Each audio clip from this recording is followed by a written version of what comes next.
day of district conference, so we're really pleased to have you here tonight. Thank you, Mayor, and to the entire council and staff.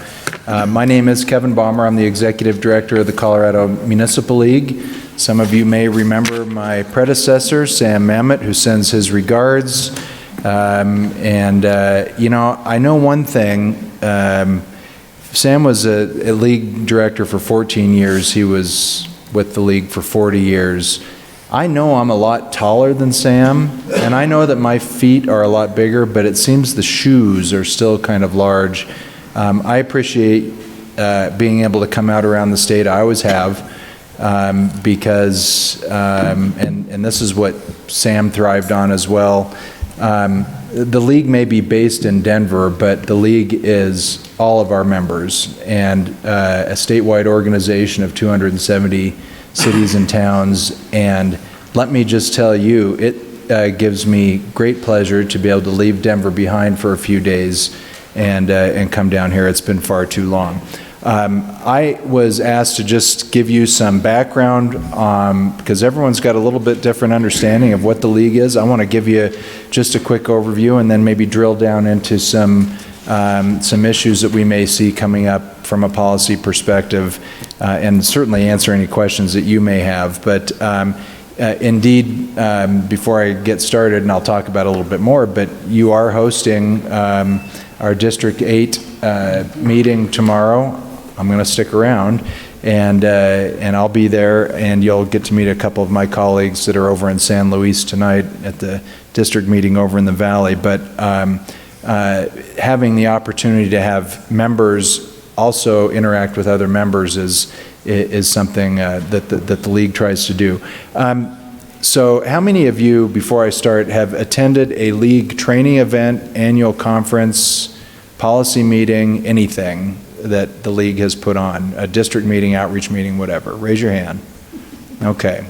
And some may have had different levels of interaction over the years. Let me just give you the quick and dirty, and some of you, this will be, you've heard it all before, and maybe a few, you'll learn some new stuff. Like I said, CML is a statewide organization. Our membership is 270 municipalities strong. There are only 2 little tiny ones that are currently not members of the league, and if any of you have any connections in Bonanza City or Sheridan Lake out on the Eastern Plains, please put in a good word, because I'd like to tell Sam I got 100%, and he didn't. We have members ranging from population to 8 to almost 700,000. Lakeside and Denver, interestingly, both in the Denver metro area. Lakeside's near Denver, but obviously those 270 municipalities range from the smallest to the largest, everything in between, and we proudly represent every one of them. Our list of folks that include all of you that are in our database, 1,800 elected officials, almost 4,000 employees, department heads, et cetera. And then 189 associate members. These are the private sector entities and other associations that are associate members of the league to help connect themselves to you through league-sponsored events and other opportunities. We'll ask them to put things in our newsletter. Obviously, we'll sponsor events, but these are folks that are also in their businesses dedicated to serving municipalities, and by becoming associate members of the league, you know that they are extra committed to that. We have 3 legs in our stool. Our 3 core functions are advocacy, information, and training. I'll talk a little bit about each of those. The first one is advocacy, and advocacy takes a few different forms, but it is predominantly at the State House in Denver, the Colorado General Assembly, and we're there so you don't have to be. We represent our municipalities collectively throughout the state on municipal issues that are important. As many of you know, we often are not going to the General Assembly asking for help or please do something for us. It's usually the opposite. Please don't help. Please stay out of meddling in municipal affairs, and talk a little bit on unfunded mandates and stuff like that. But we are very proud of our ability to represent you at the General Assembly. And while the 2019 numbers are not always reflective of what we do every year, they're pretty close. 98% of the bills that we supported were enacted into law. That number varies anywhere from 50 to 98 is the highest I've seen it in my 20 years with the League. But that's because we put our first priority into the next bullet, which is the opposition bills. Things that make your job serving citizens of the city of Cortez more difficult to do take top priority. We aim for 100% every year. We feel depressed. We've had to increase our insurance line to make sure that we can account for counseling for lobbyists when we have a bad session. Just kidding, that's not true. But we do take it very seriously when we can't get 100%, because that means that that something that municipalities were able to do or wanted to do has been taken away from them by the central government in Denver. We batted 100,000 this year. 100% of the opposed bills were either defeated or amended in such a way that we're able to drop our opposition. So there was no depression in the lobbyist ranks this year. We develop our policy from our membership in a couple different ways. I'm going to leave with you some things, but the first is our policy statement. Our policy statement is updated annually. Recommendations come from the CML Policy Committee, but are voted on by the members at our annual business meeting. And this is a historical document because it changes over time, but it has basically got municipal positions, some of which can be traced all the way back to the very beginning. And so that is our Bible, if you will. We look to that first to ascertain whether or not legislation or some other policy out of the state or federal government or in any agency of either is going to cause a problem or be a good thing, something we can support or oppose. But it's not all-encompassing. So our CML Policy Committee, which meets, of which Mr. Doherty is a member, meets on October 11th. We'll meet on December 6th and on February 14th. Sorry, Valentine's Day, we couldn't do much about that. But and at each of those meetings, the members are going to be presented either bills or policy issues that we know about or that we think are coming, or those that are known. The very first meeting, members actually have the opportunity to submit requests for positions or legislation. We have a couple this year. The policy committee is important because of the breadth of the membership. It's the members from member municipalities number over 100 now. And when you include alternates, the committee membership is almost 200 people. It includes section chairs from our various professional sections. In fact, one of the proposals for some legislation in the municipal election code this year comes from our municipal clerk section. So the committee is very important. It makes recommendations to our 21-member board, which will ultimately establish our positions. We're not only involved in the State House. We are also involved in the Court of Legal Opinion, and the attorneys at CML usually, and sometimes we have to contract outside, but usually we are able to author opinions or amicus curiae briefs, friend of the court briefs, to help advocate for municipalities in the courts, and have been very successful in that. Some landmark decisions have either cited directly or been influenced by the League's briefs, and justices over the years have recognized the contributions of CML's legal staff. One of the first things I did when I started as executive director was hire David Broadwell, who right before I started at the League in 1999 had been CML's staff attorney for some time, then spent 20 years as a deputy city attorney in Denver. That was a big check mark on my list because the state of our legal department is as strong as probably as it's ever been. And I'm hopeful that Mr. Green can attest to that, and will enjoy the training at the Municipal Attorneys Seminar, which is coming up soon, where we will have a record number of municipal attorneys. We'll talk about training in a second. We also, during the session, do CML State House Report. It's an overview of legislation from week to week. We started doing videos over the last couple of years, lobbyists reporting on legislation. How many of you have ever seen any of the videos? I promise they'll be better. But the very first ones 2 years ago, you could tell we were rank amateurs, but they've improved over time, and we're going to continue to hone that. None of us are naturals behind the camera, I can tell you that right now. So that's advocacy. Information. A lot of you, I hope, get our magazine, our newsletter. Just a quick check here. How many of you received the newsletter in print, in the mail? How many of you would rather get it by email? How many of you know that you can get it by email? Email me if you want to get the newsletter by email. It comes in a PDF format. Eventually it'll transition to a full electronic format. You can do that. We're going to work on making that more widely known. Helps keep down a mailing cost, but also it's we want to get you stuff in the format you want. But our periodicals keep our members informed. You'll notice a new look this year. We changed our brand, the look of the magazine, the newsletter, our logo, and so that's the main way we keep in touch through periodicals. We also have a number of listservs for various professional sections, clerks, attorneys, finance directors, HR directors, and deputies, managers, PIOs, and public works and utilities directors. So if that's one of you, staff, and you're not on it and you want to be, you can go to our website to sign up for that. We also have a number of references for elected officials and staff alike. I'm not going to enumerate them all here. They're on the screen, but we try to capture both in print, electronically, and other means the information that you need and get it out to you. We have a number of publications I brought with me somewhere, but finally it's been needed to be updated for a long time. We just recently updated our Urban Renewal Handbook, and that has a crucial tool for municipalities either with urban renewal authorities or considering urban renewal, especially since all the changes a few years ago.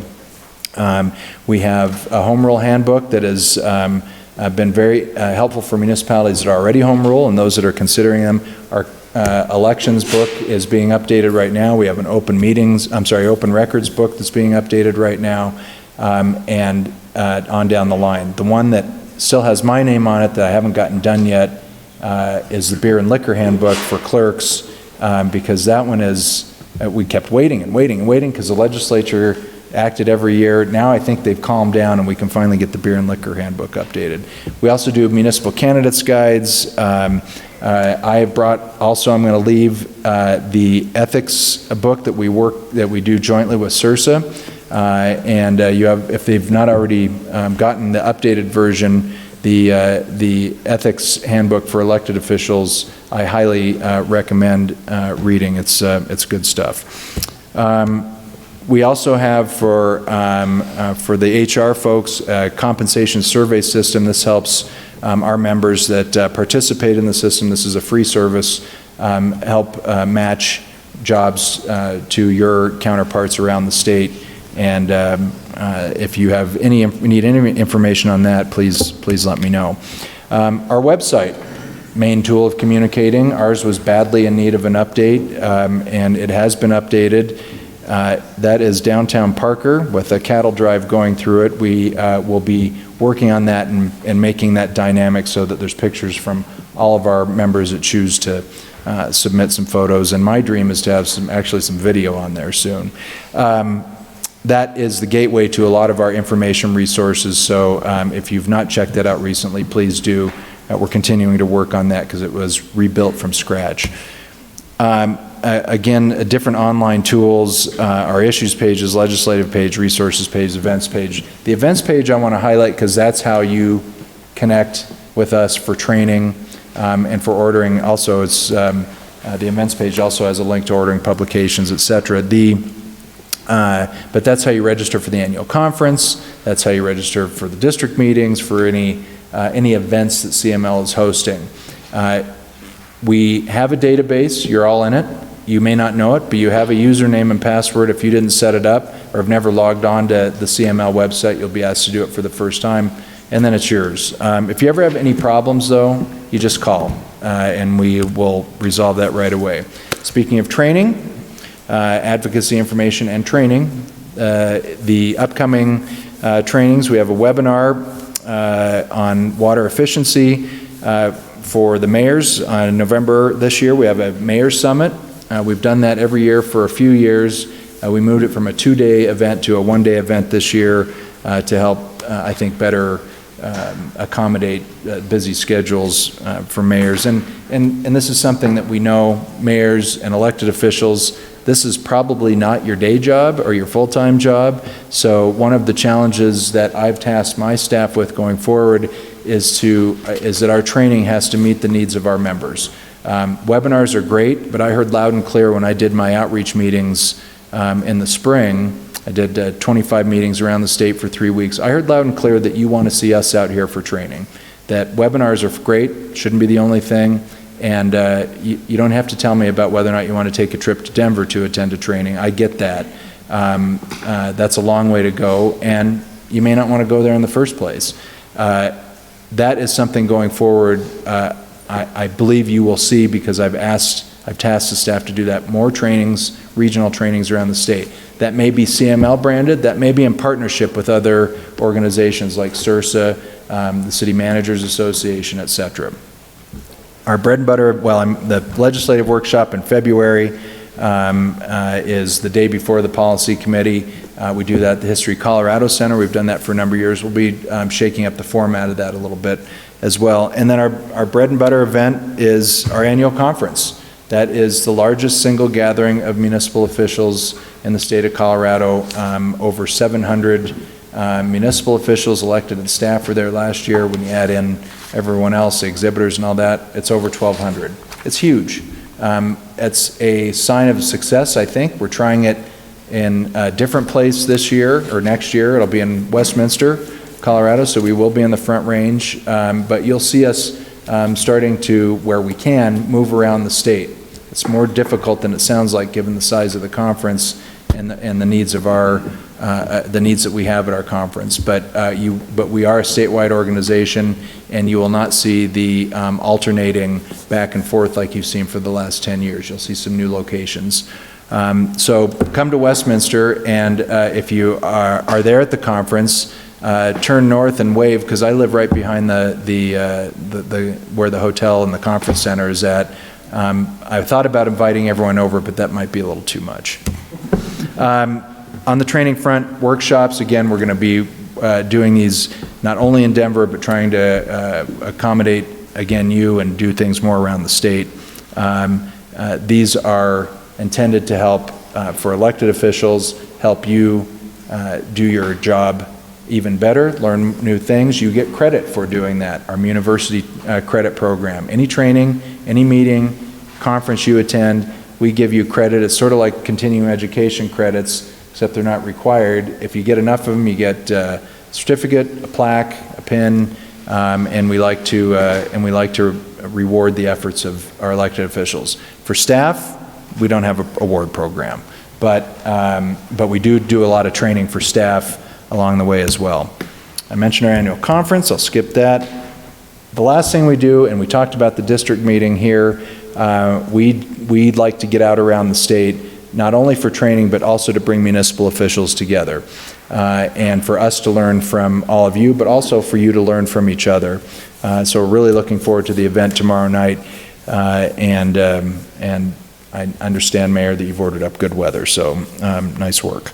The spring meetings, I did a little differently this year. I talked about doing a 3-week barnstorming tour of the state. As much as the rest of the staff would like me to continue doing that every year, I'm not going to do that every year, but we will continue coming out after the session ends. For those that want to talk about what happened in the 2020 legislative session, there will be folks there to talk about it. If you don't want to talk about it and just want to talk about all the neat things going on around this area, then we'll do that too. It's really an opportunity, again, to network and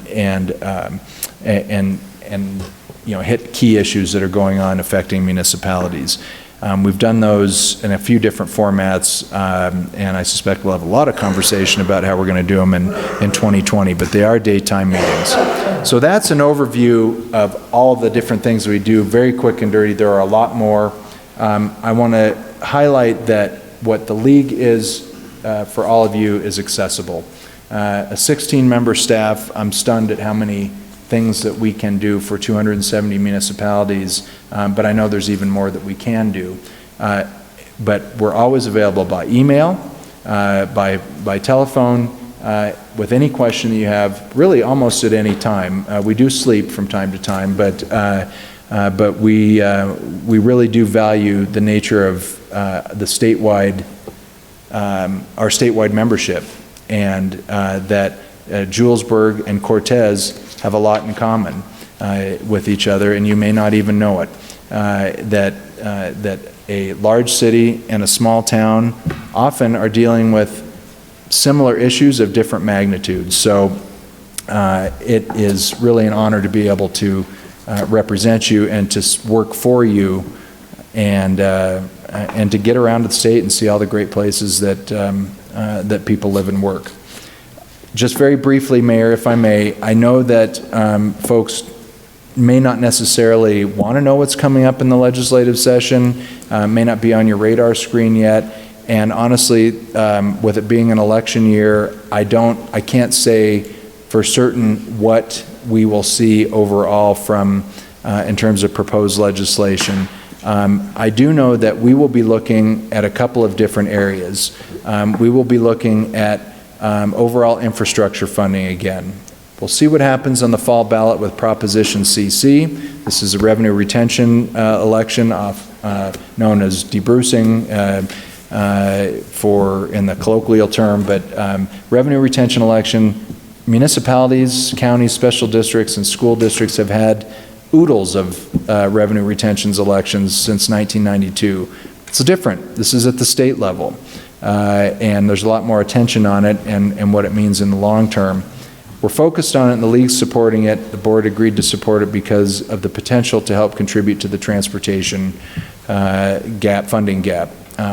If Prop CC passes, any retained revenue would be shared back, a portion of it, through the HUTF formula, which means municipalities benefit. It would be in addition to your HUTF share for roads and streets and et cetera. So that's a good thing. And Prop DD is also on the ballot. That is sports betting, would authorize sports betting in the gaming towns. If that passes, a portion of that money would help support the Colorado Water Plan. Of course, water is always on everyone's mind, and the league is supporting that as well. Outside of that, infrastructure funding is going to be on folks' minds, just because, whether CC passes or not, just because we are so woefully behind in this state on certainly transportation infrastructure, but also water and wastewater infrastructure. We continue to see additional mandates, requirements placed on municipalities and special districts for water and wastewater. We continue to see increasing needs, maintenance needs, and growth needs in our transportation and transit infrastructure. And as of yet, we have no statewide solutions for any of that. We're chipping away at it. So we're going to continue to look for opportunities to support that. Municipal courts have been in the crosshairs for a number of years now. I feel pretty confident that has started to slow down, and we actually just released, speaking of publications, a municipal courts publication that's intended to help our members navigate through that. And affordable housing is something that touches every corner of the state. We did see some movement out of the legislature last year. It'll take a couple years for some revenue that will result from legislation to start to make it out to the local level.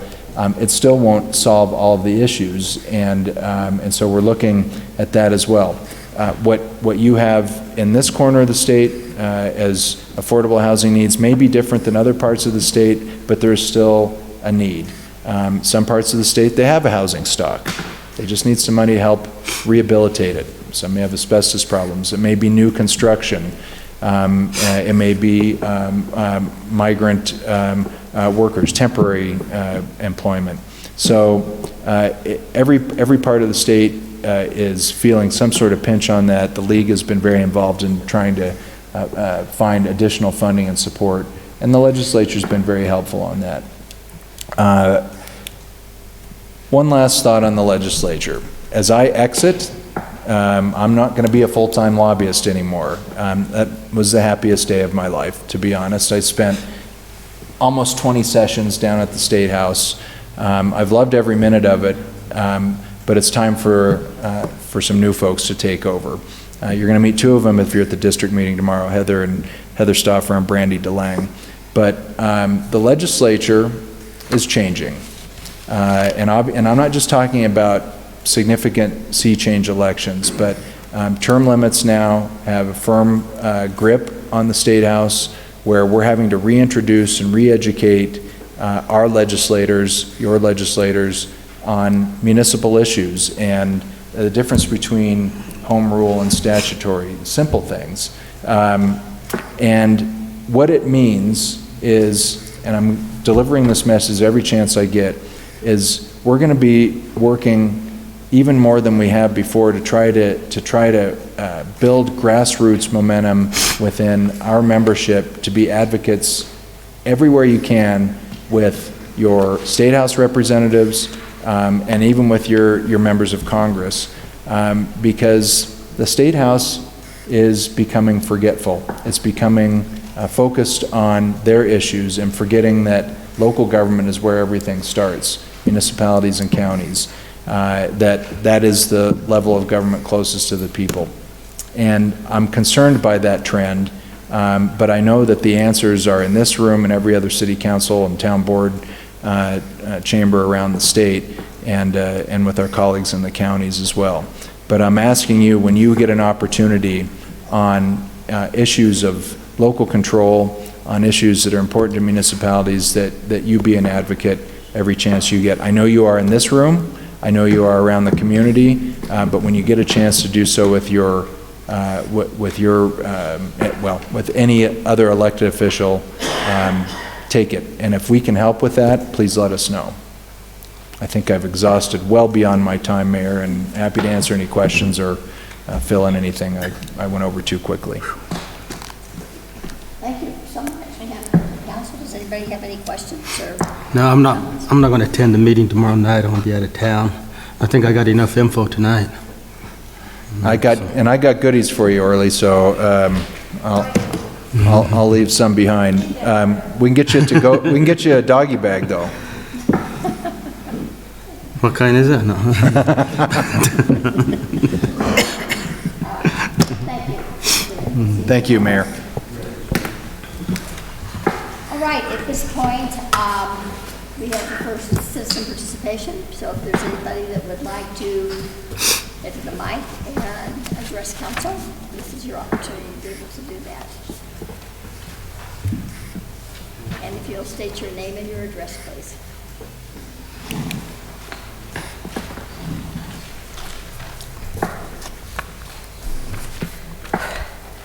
Okay, my name's Mindy Nelson. I live at 22. Is that mic on? It's green. It'll say it'll be green. Mindy Nelson at 22094 Road Inn. I'm here to share tonight. There is nothing local about the comp plan.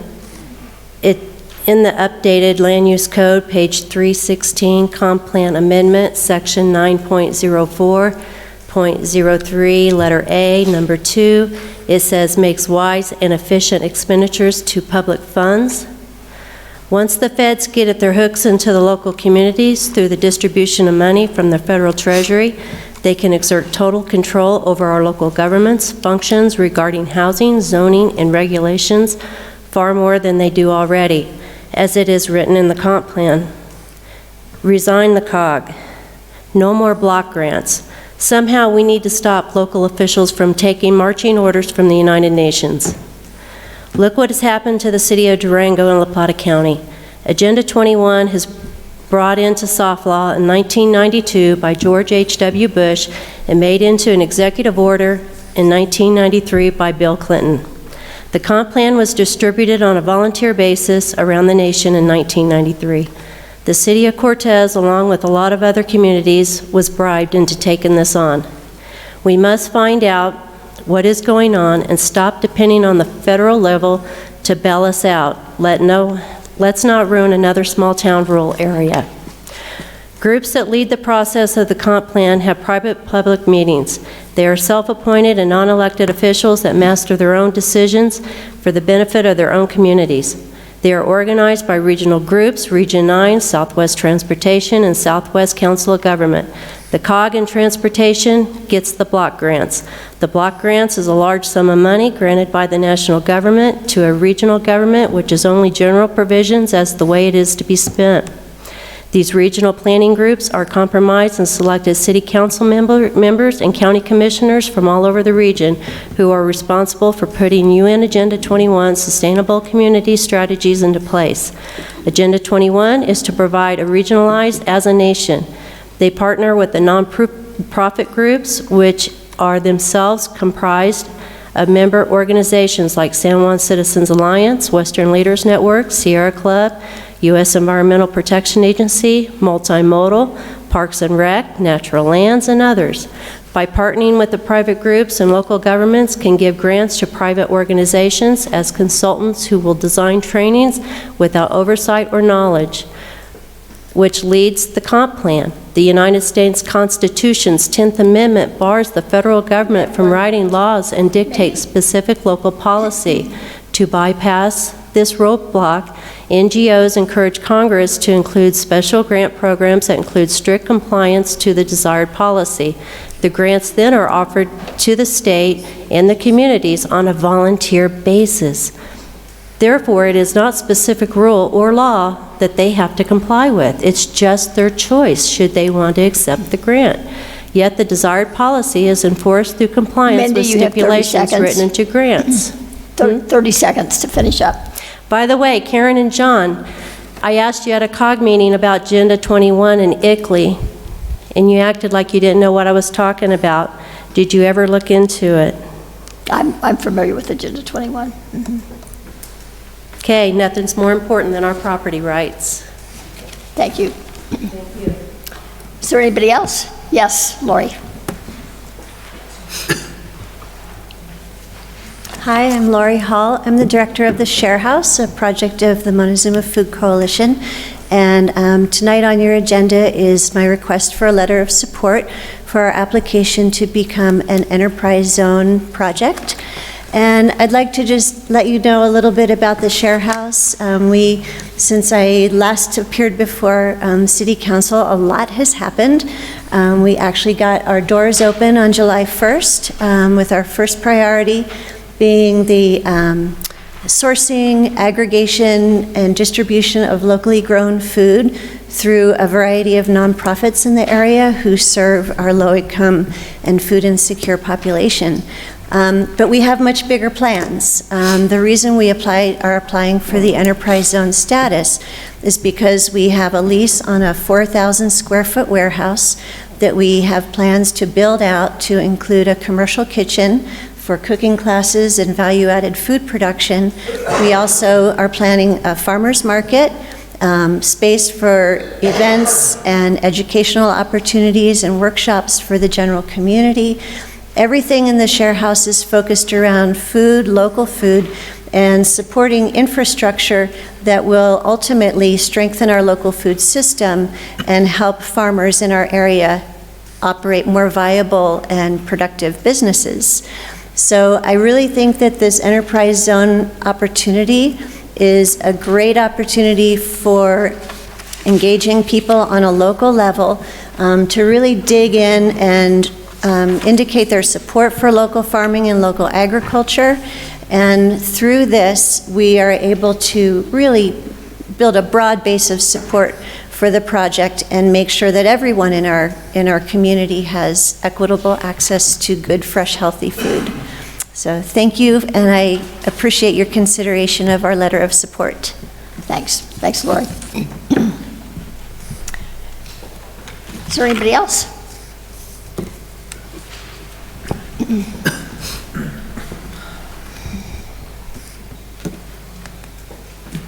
My name's Dave Waters. I live at 16415 County Road 21.4, sorry.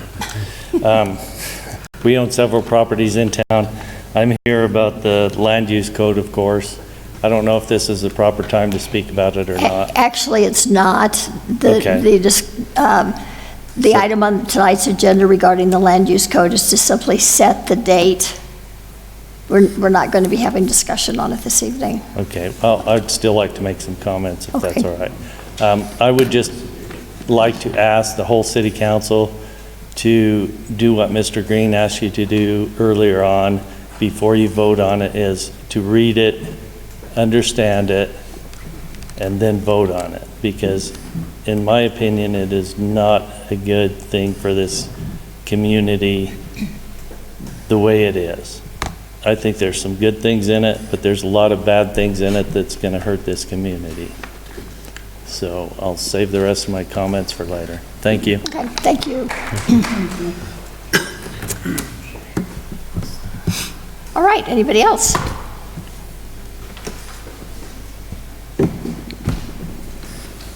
Going, gone. All right. All right, the next item on the agenda, we have no unfinished business, so we're moving on to new business. And that is Wi-Fi service at the airport. Russ? Good evening, Mayor and Council. Currently, we have at the airport for service for my office a hotspot. We've been using that for about 6 or 7 years. And we don't provide any service, Wi-Fi service to passengers in the terminal building, which is quite commonplace in airports around the nation in this day and age. We don't do that because of the expense. We were approached by Visionary Broadband that if they could establish a transmitter on a site at the airport, and it turned out to be the Beacon Tower, they could serve that area of the valley, and they would give us a free drop to my office and to the terminal building at no cost. So we looked into it. They did a study, and the Beacon Tower does work for their communication tie-in with town. So we look forward to proceeding with this. We'll save approximately $600+ a year on the costs that we're avoiding for the current hotspot use. And the speed that we're getting from Visionary Broadband is higher than what we're using right now. So it's a win-win situation for us. We save money and we increase service to the airport. Great. Are there any questions, comments? No, I think it's a good improvement. I have none. In that case, may I have a motion, please? Honorable Mayor, I make a motion to approve contract with Visionary Broadband to provide Wi-Fi needs at the airport and install equipment for the same on the airport Beacon Tower. Second. Lucero. Aye. Carlson. Aye. Keel. Aye. Betts. Aye. Noyes. Aye. Levy. Aye. Sheik. Aye. All right. Thanks, Russ. Thanks, Russ. All right, resolution number 20, series 2019, approval of Chestnut Meadows Minor Subdivision amended plat. Neva. All right, good evening.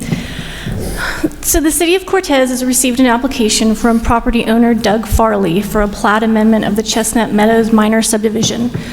And it should be up on your screen right now, but it's not. This is a 3-lot subdivision, and it is going to be consolidated into 2 lots to correct, part of it is to correct a carport encroachment from the property on Lot A up there. Well, it's on that screen. And then the 2 southern lots will be combined into 1. So there will be no new ingress or egress points proposed for the plat amendment. There'll be a proposed Lot A1, which will be almost an acre, and a Lot B1 that will be 1.31 acres. This request went out for agency review. The GIS coordinator did have some questions about the plat amendment, and the frontage of both lots does meet our land use code requirements, so Otherwise, there were no new concerns about this lot consolidation. Staff recommends approval for this project. All right, council, are there any questions about this item? Neva, there's nothing abnormal about this request, similar to all the ones we've seen before, correct? Correct. Nothing different? Yes. I have nothing further. Thanks. Anyone else? Nothing. All right, may I have a motion, please? Honorable Mayor, I make a motion to approve Resolution Number 20, Series 2018, approving the Chestnut Meadows minor subdivision amended plat with 3 conditions. Second. Noyes? Aye. Keel? Aye. Betts? Aye. Levy? Aye. Carlson? Aye. Lucero? Aye. Sheep? Aye. All right, resolution number 21, series 2019, approving, is it Spurley Solomon Consolidation Plat? Neva. Okay, again, this is another simple lot consolidation, although there is kind of a twist on this one. There is an Empire Electric easement that will be going over the house. This house is adjacent from Montezuma, or from the hospital, off of Mildred at 1420 North Mildred. The owners have recently removed an older mobile home and put in a new manufactured home. However, the home is in the same location as the aerial shows that crosses lot lines. So the lot line will be removed and Empire Electric easement will be placed over the line. And there is a plat note on the plat that states if the house is removed or destroyed, they will need Empire Electric permission to replace the home, or they may have to pay to move the line.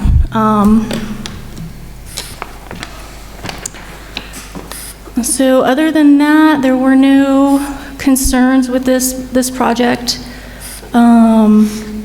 Staff does recommend approval of the amended plat with the 3 conditions. All right, council, any questions or comments on this one? City attorney commented that it says, so no building permit will issue to replace home in EEA easement, only a demo permit, question mark? Building official review and vetting? Right, so this... is he stating that they couldn't rebuild it if they wanted to? Am I reading that? They will need Empire Electric Association approval if they do need to rebuild, because it does have that easement running through. There has already been a building permit issued for the placement of the new home, because the home is there, ready to go. So they're just waiting to move in. Okay. So will there be any problem with Empire giving them that? That's not going to be an issue. Right. Orly? I'm not sure he can comment on The that. easement states that there was an existing building there, and it was grandfathered in when it was put in. And then when that building, house, ever gets removed or whatever, nobody able to build underneath that power line again. Nobody can build into the power line? If that house is removed. So they can't, That's what it's saying. It's Right. like, Well, that's they can not- only have a demo Right. permit. They cannot rebuild. Yes, and something that happens. is the case. They, in a future homeowner may pay to move the line, but these current owners have been working with Empire Electric to get this. what's the cost to move the line? You don't even want to know. Yeah, I mean, are we well, talking hundreds or thousands? You're talking thousands. Oh, geez. yeah, it's a lot. But they're aware of this. Yes, yeah, they've been, this is a family home, and the line was put in over the house. Well, The no, I'm house was aware- existing. Yeah, they're aware that if something were to happen, that they could only draw some sort of demo permit and not rebuild? Yes, yep, they were aware of that stipulation on the plat. Okay. No, I have nothing further. Yeah, and it's not impossible, they just need to Sure, yeah, get go through Empire the Electric channels. permission. Yeah. I understand. Okay. All right, any other questions? No. May I have a motion? Honorable Mayor, I make a motion to approve Resolution Number 21, Series 2019, approving the Spurley-Solomon Consolidation Plat with the 3 conditions.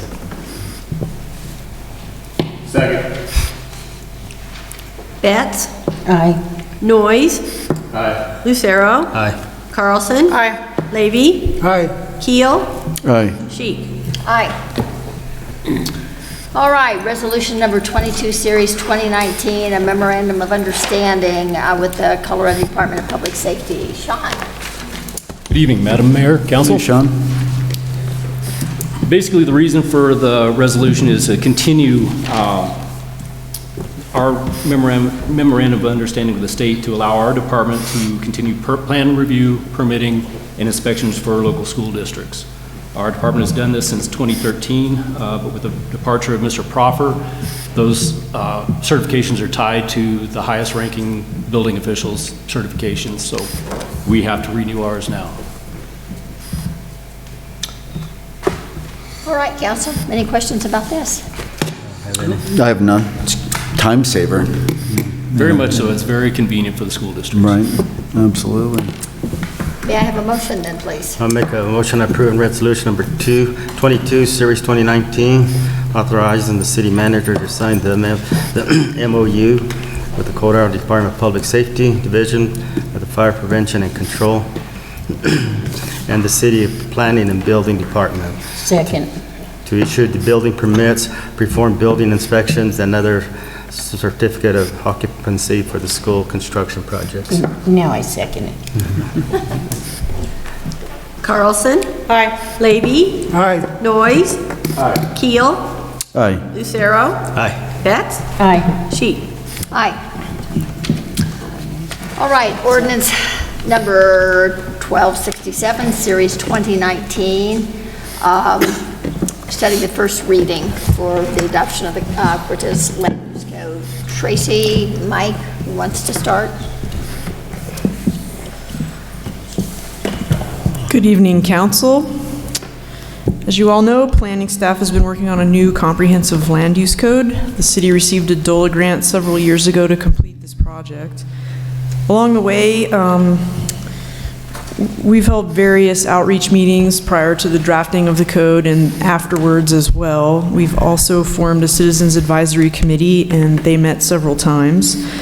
The comprehensive plan was consulted to guide the development framework, and several drafts were produced and revised. More recently, Council and the Planning Commission have had several workshops and a joint meeting, and all of this has led to the draft that's before you today. The Planning Commission held a public meeting on September 3rd to make a recommendation on the land use code. After much input from a few constituents, they voted to recommend approval of the draft code with 2 changes. The P&Z recommended that the industrial landscaping surface ratio be reduced from 15% to 10% in the industrial zone. And they also voted to change the language regarding non-conforming lot area to state that non-conforming lots held in contiguous ownership with less than 6,000 square feet be considered to be consolidated, and you can read the memo for the exact language. It's a little bit of a mouthful. So these changes were made to the draft that you have in your hands, and again, they're articulated in the memo. So it's been said before, but we anticipate changes will be made as we move forward. The document is not static, so it can be changed as we learn more about our community and about what's the desire and vision and what's working and what's not. And so I'll keep this short, and I'm not going to go through the entire code and tell you what's in each chapter. So staff feels that this code is appropriate for adoption at this time, and with an implementation date in March of 2020. This will provide the public with time to come up to speed with the new rules and staff time to implement what I'm calling for now a development guidebook with forms and checklists. So staff recommends council adopt the code as presented and set a date for second reading. Thank you. Mike, did you wish to add anything to that? The only thing that's a little unusual that we did is we're starting to see that perhaps jail isn't appropriate as a penalty for a violation in some of the codes, like the building code, the land use code. So we have We've changed over to a higher monetary standard. Doesn't really change anything, but it may be more appropriate in, say, the land use code venue, the building code venue. And that's the only thing really from my standpoint that I think is different about it. Was it ever enforced? Yes, we've actually, we do have some municipal court situations that come up. I anticipate more as we start working through things. We've actually had land use code, building code enforcement of some of the trailer parks. There's been issues with electrical systems, plumbing systems. No, right, but the use of jail. Pardon? The use of incarceration. We haven't used it, sir, no. I didn't think so. It's kind of been a threat, but it's never been used.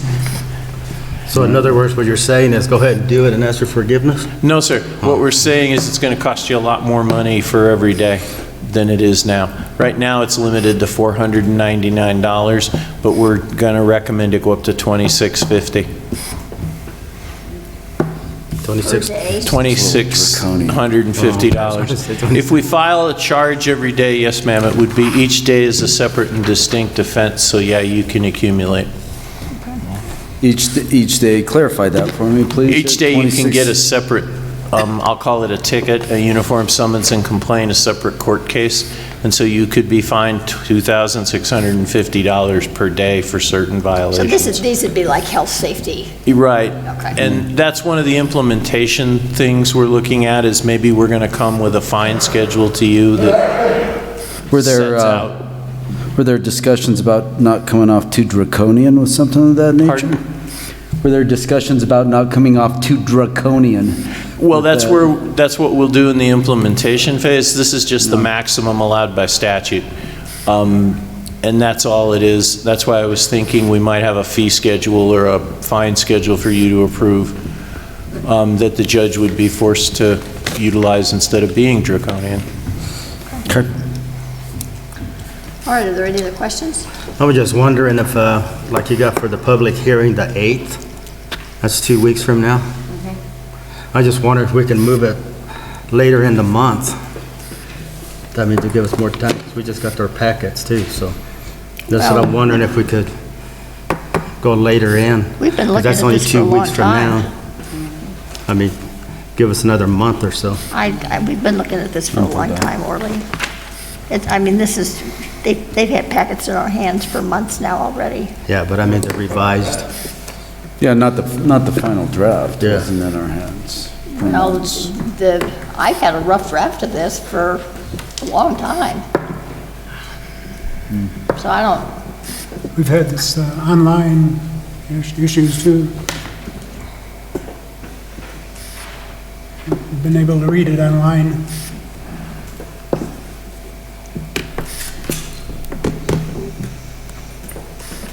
any other comments?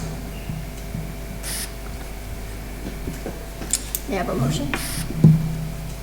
I make a motion we approve the first reading ordinance number 1267, series 2019, adopting by reference Cortez land use codes and zoning map for the city of Cortez and set for public hearing on October 8th, 2019. Second. Noise. Nay. Betts. Nay. Lucero. Nay. Carlson. Aye. Keel. Aye. Levy. Aye. Sheet. Aye. All right, item number F, which was an agreement with Osprey, has been temporarily tabled, so we're going to move on to G, which is Karen, I'm sorry. could we have a motion to table it, just on the record? I make a motion to table the Oh, I'm sorry. agreement with Osprey LLC regarding the donation for the EV charging station. Second. Thank you. Did you hear Keel. Orly? Yeah. Okay. Keel. Aye. Betts. Aye. Levy. Aye. Noise. Aye. Lucero. Aye.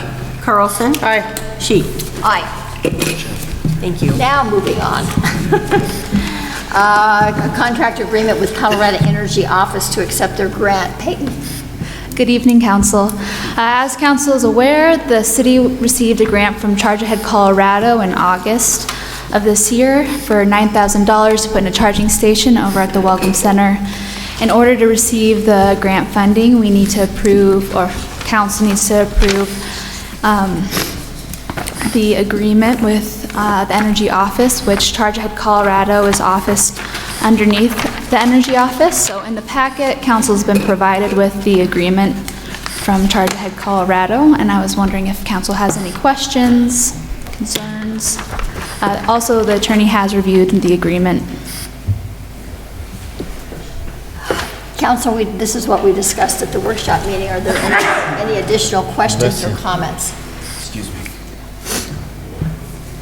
In that case, may I have a motion?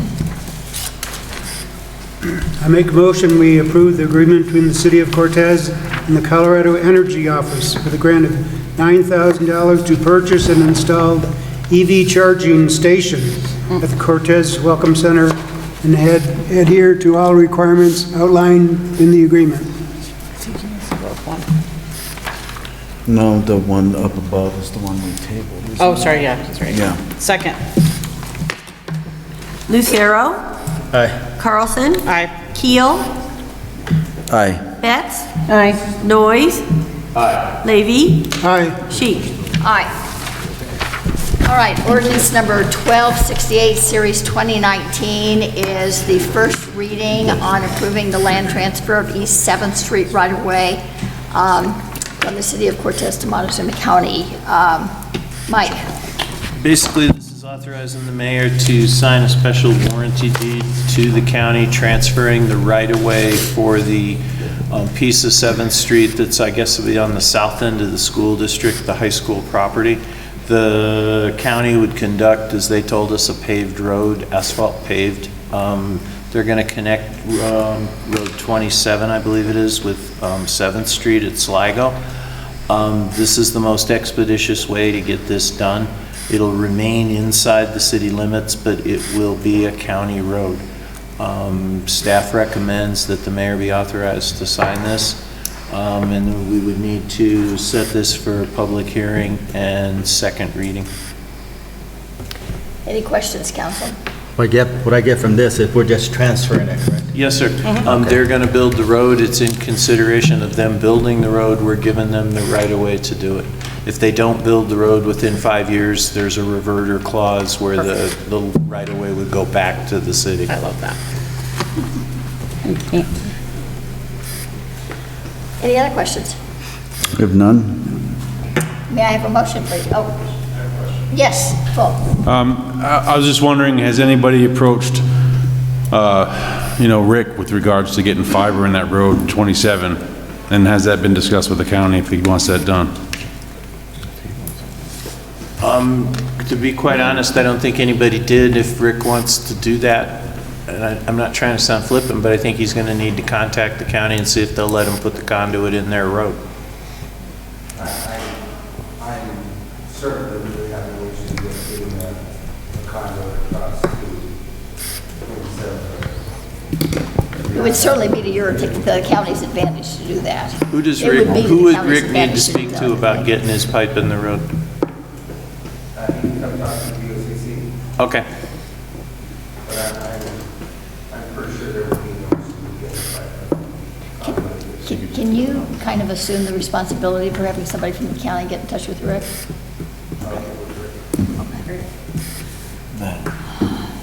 Thank you, Phil. That was a good point. Thank you, sir. Anything else? Any other questions?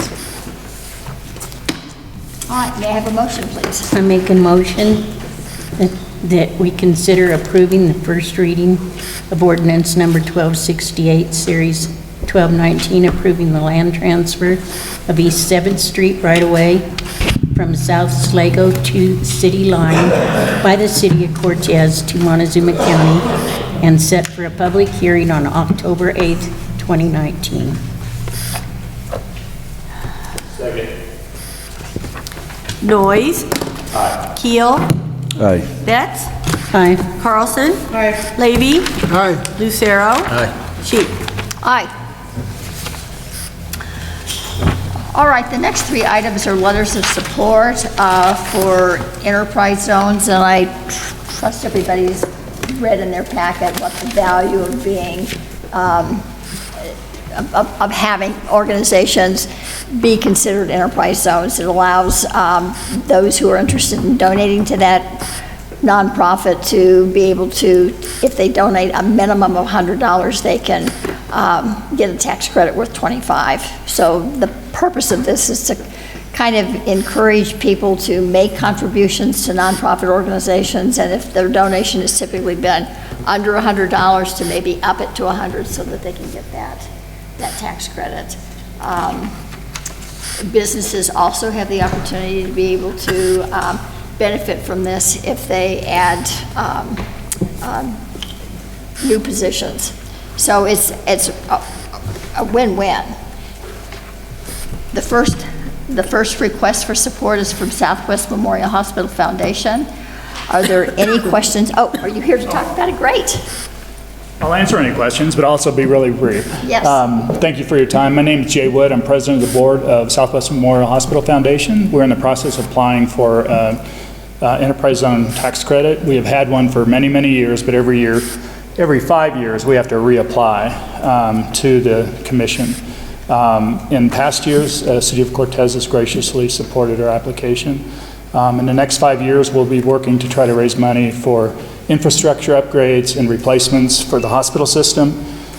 Real sexy stuff like boilers and air conditioners and water pipes and those kinds of things. Some of the buildings are 20, 30 years old and in great need. So that'll be our focus over the next 5 years. Thank you. I'm glad you came. Thank you. Thanks. Does anybody have a question, Jeff? I don't have any. Okay, may I have a motion, please? Honorable Mayor, I make a motion to support the Southwest Memorial Hospital Foundation Enterprise Zone Contribution Project. Second. Betts. Aye. Lucero. Aye. Carlson. Aye. Keel. Aye. Levy. Aye. Noise. Aye. Sheep. Aye. The next letter of support is for the Montezuma Food Coalition, and Lori was just here and spoke to that. Are there any comments? The only comment I'd like to make is I think what they're doing is such a comprehensive approach. I'm really impressed. It's really, I wish I had said that when she was here, but it's really surpassed what I thought they would accomplish at this point. So I'm excited about what they're doing. They just have plugged along until they've really made a substantial contribution. All right, may I have a motion then, please? Honorable Mayor, I'd make a motion to approve a letter of support for the Montezuma Food Coalition Enterprise Zone. I second that. Carlson. Aye. Levy. Aye. Noise. Aye. Keel. Aye. Lucero. Aye. Betts. Aye. Sheep. Aye. And the last one is a letter of support for the Cortez Cultural Center Enterprise Zone. Becky, would you like to say a word or two?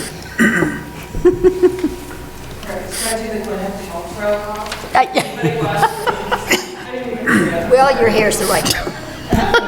You're on TV, be careful.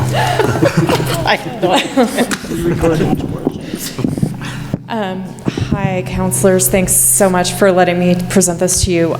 This will be our first time applying for Enterprise Zone project status, and we fit under the Economic Development Initiative because Montezuma County's Comprehensive Economic Development Strategy, as well as the state, has focused on tourism specifically as an economic development strategy, and our argument is that we help the overall tourist economy in the region, and we help by, directing business to other organizations, and that's one of the main things. Otherwise, we also are an attraction, which is something that the state wants to fund through the enterprise zone. So. We kind of see ourselves as an attraction with our summer programming, but we hope to increase programming. We're working on some tourism development programs specifically around training Native American youth on developing hospitality and cultural skills as a potential job growth strategy for them individually. And we will be having a big historic preservation project coming up too soon, which will hopefully, I'll be coming to you for historic preservation tax credit status at that point. And I think, if you have any questions, I'm here. And if you don't, I'll go sit down. Any questions, council? Mike keeps us pretty well informed about the day-to-day operations at the Thank you, Cultural Mike. Center. Do you say nice things? About 50%. He says everything. About 50% All of of the it. time. It's pretty good. Oh, no. What could I say? Not good. Pretty No. familiar. If you're not a member, become a member. I'm just kidding. All righty, thanks. Thanks, Becky. May I have a motion, please? Madam Mayor, I make a motion to approve a letter of support for the Cortez Cultural Center Enterprise Zone project designation. Second. Lady? Aye. Keel? Aye. Carlson? Aye. Lucero? Aye. Betts? Aye. Noise? Aye. Sheik? Aye. 3 for 3. All righty, we have no draft resolutions, no other items of business. At this time, is there a citizen in the audience of those few that are remaining that would like to address council? Come on. Somebody? All right, no attorneys to report? John? No update tonight, Your Honor. Oh, okay. City council committee reports, who's been to a meeting? Well, I was gonna go to a meeting. I missed the golf advisory board because I had a conflict of work. So I have no golf advisory board update for you guys. And I deeply apologize for my error.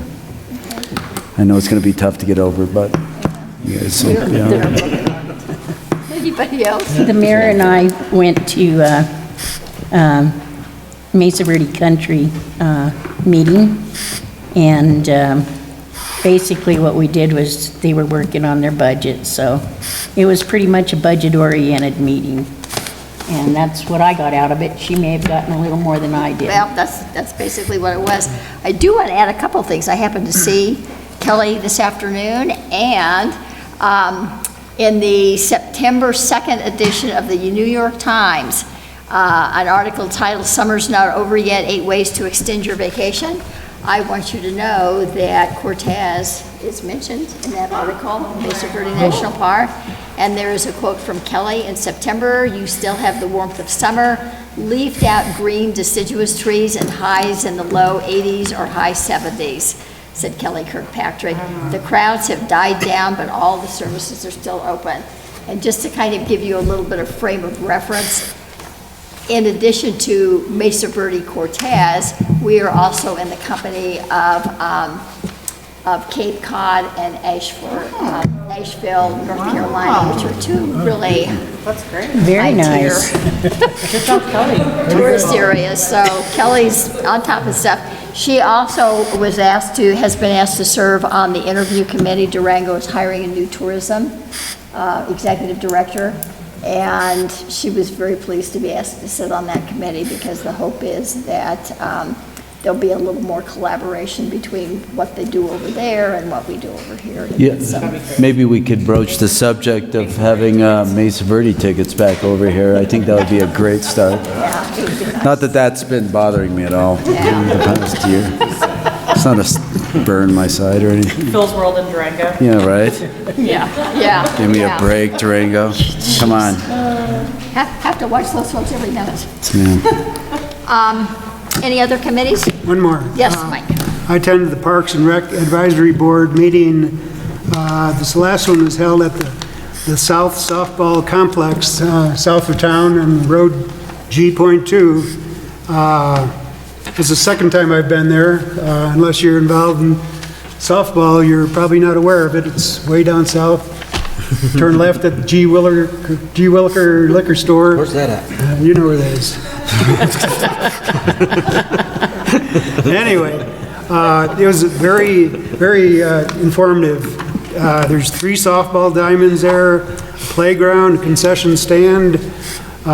There's a section where they play adult tag football in addition to the softball. They just moved the field, they put them, the markers for the football. And then they need a drink after playing adult Right, yeah, tag football. And another plus, there's a city tree nursery down in that location. And that was my first tour of that, and it's very instructive.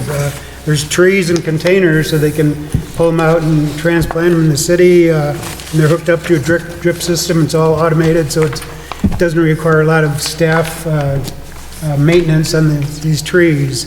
And it's just a beautiful jewel place south of town. And if you haven't been there, go visit. It's nicely landscaped, and the views are perfect. You know, Sleeping Ute, beautiful trees. Nice place. Another field trip. Yeah. Any other meetings? The Cortez Cultural Center had a meeting, but I unfortunately was out of town and I missed it. Oh, my gosh. Did you say fortunately or unfortunately? Unfortunately. Those are the best meetings, I tell you. They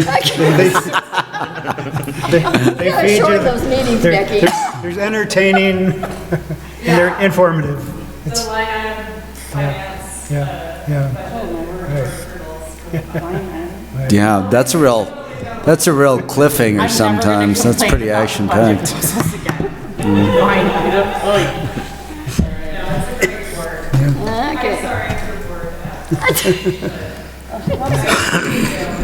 He was just fun on you. Yeah, I like it.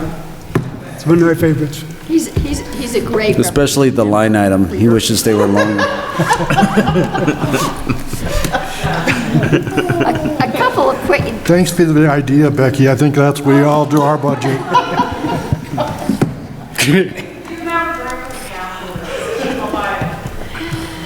all right, there aren't any other committees, right? Just a couple of quick, before we adjourn. On Friday, the 27th, at the Sunflower Theater at 7 o'clock, a free showing of Most Dangerous Year, which is about transgender children.